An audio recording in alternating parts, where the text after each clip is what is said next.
Hello friends, welcome to Ajit study centre. तो आज के इस वीडियो में हम लोग हिंदी को इंग्लिश ट्रांसलेट बनाने के लिए सीखने वाले हैं। तो आप इस वीडियो को बिना स्किप किए पूरा अंत तक ध्यान से देखिए। तो चलिए शुरू करते हैं आज के इस वीडियो को। तो आज का ट्रांसलेट में हम प्रेजेंट कंटिन्यूअस टेंस का वाक्य को इंग्लिश ट्रांसलेट बनाना सीखेंगे। तो देखिए, प्रेजेंट कंटिन्यूअस टेंस का बनाने का नियम यानी कि रूल कह सकते हैं या स्ट्रक्चर भी कह सकते हैं। इसका बनाने का नियम क्या होता है? देखिए, होता है subject plus is are am plus before plus object.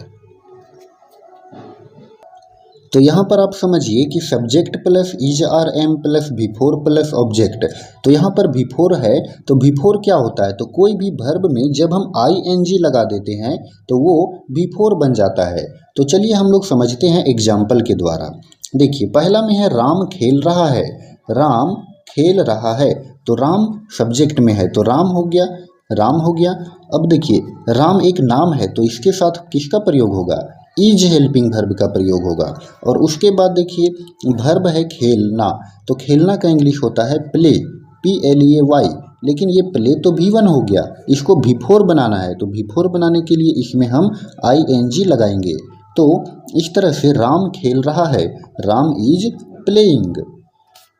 Second में है तुम दौड़ रहे हो, तो तुम का इंग्लिश होता है यू, और यू के साथ कौन हेल्पिंग वर्ब का प्रयोग? आर का प्रयोग। तो यू आर, दौड़ना का इंग्लिश रन। तो यहाँ पर देखिए ING का प्रयोग होगा, तो राम नहीं, यू आर रनिंग। तुम दौड़ रहे हो, यू आर रनिंग। आगे है सीता टहल रही है। सीता सब्जेक्ट है तो सीता का इंग्लिश हो गया सीता। सीता एक नाम है तो इसके साथ प्रयोग होगा इज का। और फिर वर्ब में यहाँ पर क्या है? टहलना, तो टहलना का इंग्लिश होता है वॉक, और इसमें हम लगा देंगे ING। तो ये हो गया सीता इज वॉकिंग, सीता टहल रही है। अगला है वे लोग कहानी लिख रहे हैं, तो वे लोग का इंग्लिश होता है दे, THEY दे, और दे के साथ प्रयोग करेंगे आर हेल्पिंग वर्ब का, तो दे आर। उसके बाद यहाँ पर देखिए लिखना वर्ब है, तो लिखना का इंग्लिश होता है राइट, लेकिन यहाँ पर ई हट जाएगा और फिर ING लगेगा। क्यों लगेगा? क्योंकि ये बिफोर का प्रयोग करना है यहाँ पर। तो दे आर राइटिंग, और कहानी का इंग्लिश क्या होता है? य स्टोरी, तो दे आर राइटिंग य स्टोरी, वे लोग कहानी लिख रहे हैं। चलिए 5 में है हम लोग कविता पढ़ रहे हैं, तो हम लोग कविता पढ़ रहे हैं, हम लोग का इंग्लिश होता है वी, और वी के साथ कौन सा हेल्पिंग वर्ब लगेगा? आर लगेगा। तो देखिए, पढ़ना का इंग्लिश क्या होगा? रीड, READ, और यहाँ पर ING भी लगाएंगे क्योंकि बिफोर लगाना है। तो वी आर रीडिंग, आर्टिकल लगा देंगे ए, और फिर कविता का इंग्लिश पोएम। तो इस तरह से हम लोग कविता पढ़ रहे हैं, इसका इंग्लिश ट्रांसलेट बनेगा वी आर रीडिंग या पोएम।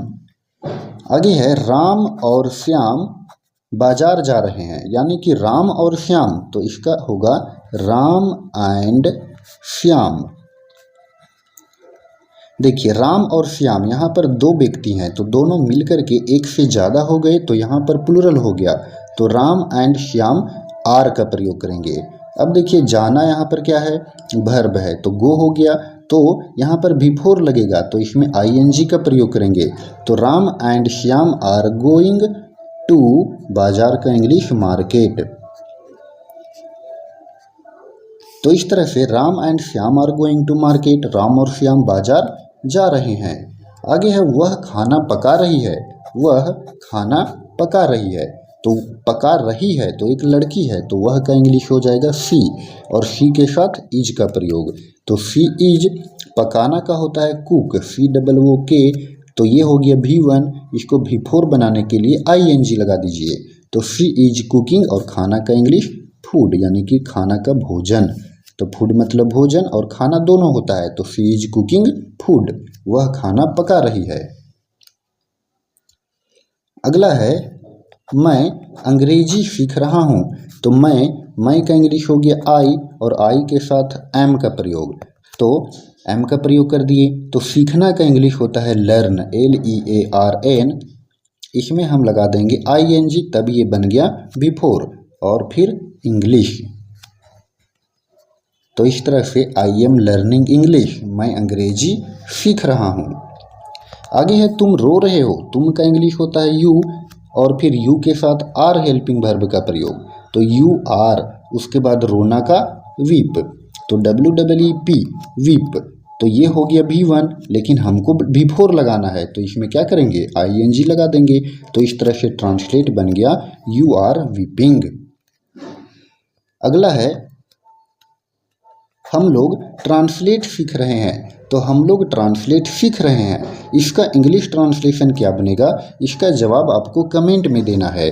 जिसका भी आंसर सही होगा उसे मैं रिप्लाई करूंगा। तो फ्रेंड्स, आई होप कि आपको प्रेजेंट कंटिन्यूअस टेंस का इंग्लिश ट्रांसलेट बनाना अच्छे से समझ में आया होगा। तो अगर आपको ये वीडियो पसंद आया हो तो आप इस वीडियो को लाइक करें, और चैनल पर नए हो तो चैनल को भी सब्सक्राइब करें। धन्यवाद।